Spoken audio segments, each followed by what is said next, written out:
Hello, আসসালামু আলাইকুম। সবাই কেমন আছেন? আশা করছি সবাই খুব ভালো আছেন। আমরাও ভালো আছি। এই তো আমি আজকে গতকাল রাত প্রায় 2:30-3টার দিকে খুবই জোরে মুষলধারে বলতে পারেন বৃষ্টি আসছিল। তো সেই মুহূর্তটারই কিছু অংশ ধারণ করেছিলাম। বৃষ্টি এত গরম পড়ছিল, তো বৃষ্টিটা আসাতে কিন্তু খুব ভালো লাগছে। আমি সবাই যখন ঘুমে আমি বারান্দায় গিয়ে কিছুক্ষণ দাঁড়িয়েছিলাম, বৃষ্টি দেখলাম। বৃষ্টিটা এসে মনে হয় চারপাশটা একদম শীতল করে দিয়েছে, আর হালকা ঝিরঝিরে বাতাস হচ্ছিল, সাথে বৃষ্টির ফোঁটা পড়ছিল। খুব ভালো লাগছিল, যদিও অন্ধকার ছিল। তো বৃষ্টির আওয়াজ শুনতে কিন্তু ভালোই লাগে। আমাদের এখানে সামনে একটা টিন শেড ঘর আছে, সেখানে কিন্তু খুব আওয়াজ হয়। আমি দাঁড়িয়ে দাঁড়িয়ে শুনছিলাম। তো এভাবেই কেটে গেল কিছুটা সময়। এই তো পরদিন মানে আজকে সকাল টাইমটা আমি নাস্তা করার পরে এই কচুর শাকগুলো খুব তাজা ছিল, বাবুর বাবা নিয়ে আসছিল। আমি এগুলো কেটে কুটে রেডি করে নিলাম, একেবারে ধুয়ে। তো আমি আজকে কচুর শাকটা কীভাবে রান্না করব সেই রেসিপিটাই আপনাদের সাথে শেয়ার করব। এই তো আমি এই কচু শাক রান্নাটা এত লোভনীয় এবং সুস্বাদু হয়। আমরা সবাই জানি কচু শাকে প্রচুর আয়রন আছে। তো আমি এটা কিন্তু সেই ছোটোবেলা থেকেই খুব খেতে পছন্দ করি। তাই আমার আম্মু যখনই রান্না করতো বা আমি নিজেও বলতাম নিয়ে আসতে। তা আজকে আমি কিভাবে রান্না করছি দেখেন। আমি এখানে গরুর মাংস বা মুরগির মাংস রান্না করার জন্য আমরা যেভাবে মশলা ইউজ করি, আমি সব ধরনের মশলা কিন্তু এখানে দিচ্ছি। একদম আদা রসুন পেস্ট, তারপর জিরার গুঁড়া, ধনিয়ার গুঁড়া, গরম মশলার গুঁড়া, পাশাপাশি আমি তেজপাতা দিব, মরিচের গুঁড়া, লবণ, সবগুলো আমি একসাথে নিয়ে একটু পানি দিয়ে গুলে এক সাইড করে রেখে দিব, যাতে তাড়াহুড়ো করে আমাকে ইয়ে করতে না হয়। এটা গরম মশলার গুঁড়া দিচ্ছি। তো একে একে আমি সবগুলো মশলা নিয়ে এখানে মিক্স করে নিব। আমরা অনেকেই কিন্তু কচু শাক কুটার ভয়ে খাই না, যেটা আমি আগে আমার হয়ে থাকতো। আমি মানে কেউ কুটে দিবে সেই ইয়েতে খেতে পারতাম না। মানে কে কুটবে আসলে, এখানে তো হেল্পিং হ্যান্ডও নেই এখন, তাই নিজেই সাহস করে কুটে ফেলি এখন। হাতে অনেক সময় গ্লাভস পরি, অনেক সময় পরি না। তো এইখানে আমি চুলায় তেল গরম করে তেজপাতা এবং 4-5টা শুকনো মরিচ দিলাম, পেঁয়াজ কুচি দিলাম, কাঁচামরিচ দিলাম। আমি এখানে কিছু টক ইউজ করব, তাই আমাকে একটু মরিচটা একটু বেশি দিতে হলো। এখানে মরিচের গুঁড়াও দিয়েছি, আর আমি কিন্তু শুকনো মরিচটা তুলে রেখে দিয়েছি, ওটা আমি ডেকোরেশনের জন্য।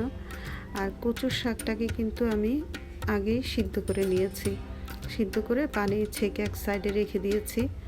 এই তো মশলাটা যখন কষিয়ে আসলো, আমি কষিয়ে আসার পরে ভালো করে কষিয়ে আসার পরে আমি কিন্তু কচুর শাকটা দিয়ে এখন ভালোভাবে নেড়ে চেড়ে একদম নরম তুলতুলে করে ফেলবো। আর আমি এখানে আমার জলপাইয়ের আচার করা ছিল, ওটাই আমি ইউজ করলাম।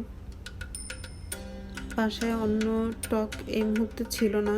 আপনারা চাইলে জলপাইয়ের আচার, আমের আচার বা গোটা জলপাই, কামরাঙ্গার আচার, যেটাই থাকুক আপনারা টক জাতীয় যে কোনো আচার ব্যবহার করতে পারেন। অনেকে লেবু চিপে দেন, তো আমার লেবু ছিল, কিন্তু আমার মনে হলো যে আচারটা দিয়ে করি। আমি আচারটা সম্ভবত পরিমাণে একটু বেশি দিয়ে ফেলেছিলাম, তো একটু টক লেগেছিল বলে আমি পরে কিন্তু একটু চিনি ছিটিয়ে দিয়েছি। এবং এটা দেওয়ার পরে এটার স্বাদ এত অতুলনীয় হয়েছে, মানে বলার বাহিরে। আমি খেয়েছি তো আমি জানি। আপনারা যারা করেননি এখনও এইভাবে আমার মতো করে করে খেয়ে দেখবেন। হ্যাঁ, অনেকেই অনেকভাবে করে খেতে পারেন, কিন্তু আমি যেভাবে করেছি এটা আমার আম্মু থেকে শেখা। আমাদের বাসায় আমার নানুকে দেখেছি ছোটোবেলায় এভাবে কচু শাক রান্না করতেন। হ্যাঁ, অনেক মজা হতো। তো এখানে আবার আমি কিছু চিংড়ি মাছ পেঁয়াজ দিয়ে ভুনা করে নিয়েছি। তো আমি কিন্তু খেতে বসে গেলাম। আমার কাছে এত ভাল লেগেছে, আমি গরম গরম ভাতের সাথে খেয়েছি। আপনাদেরও ভাল লাগবে আশা করি। আর অনেক দিন পর আইসক্রিম খেলাম। আইসক্রিম তো করোনার ভয়ে খাচ্ছিলামই না অনেক দিন।